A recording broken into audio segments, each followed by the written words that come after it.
ഒരുപാടുണ്ട് റിത്ത്. ഞാൻ എന്റെ വായും കൊണ്ട് പറഞ്ഞാണ്ടല്ലോ. പിന്നെ നീ ഇന്ന് രാവിലെ എന്റെ കുട്ടീനെ തെറി എടി പുല്ലത്തി ഷെഫീന, നിന്റെ വായിന്ന് വന്ന തെറികൾക്ക് കണക്കില്ലടി. എടി ഞാൻ പറഞ്ഞ തെറി ഭയങ്കര റൗഡിയാണ്. കീലേരി അച്ചു എന്തച്ചു ഇയാളെ രാത്രിയുടെ നിലവിളിക്കുന്നു. എത്ര സംഭവം അറിയില്ല. ഇറങ്ങി വാടാ, ഇറങ്ങി വരാൻ. നീ ഏത് തന്നെയാണ്?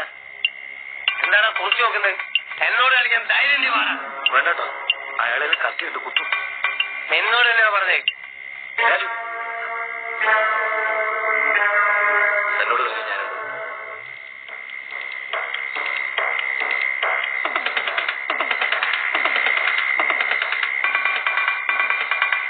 എടോ, തന്നോട് കളിക്കാൻ ഞാനുണ്ടെന്നാ പറഞ്ഞത്. നീ എന്ത് മുഖം വെച്ച് എന്റെ അടുത്തൊന്ന് നീ എത്ര കേട്ടിന്ന് ചോദിക്കായി? എന്റെ ഭർത്താവ് ആദ്യത്തെ വിവാഹം കഴിഞ്ഞ് 11 വർഷം കഴിഞ്ഞാണ് അടുത്ത വിവാഹം. അദ്ദേഹം മരിച്ച് ഇന്നേക്ക് 15 വർഷമാവുന്നു.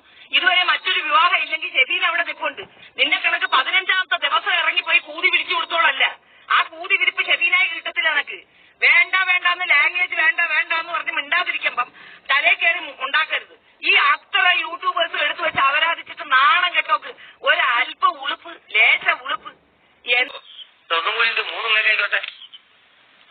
വല്ല കാര്യമുണ്ടോ? എന്തിനാണ് ഇങ്ങനെ ഇല്ലാതാക്കുന്നത്? അഹമ്മദ് കുട്ടിയെ നിന്റെ അമ്മയെ കെട്ടിയോ?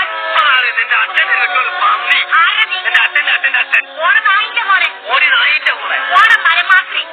മരപ്പട്ടി കൊടുക്കാൻ വേണ്ടിയിട്ടാണ് ഞാൻ ആ കൊച്ചിനെ കഷ്ടപ്പെട്ട് നമ്പർ തപ്പി വിളിച്ചത്. പക്ഷെ എനിക്ക് തെറ്റ് പറ്റിയോന്ന് എനിക്കൊരു ഡൗട്ട്. അപ്പോ എന്റെ കുഞ്ഞുങ്ങളെയൊക്കെ വളരെ മോശമായിട്ടാ പറഞ്ഞത്.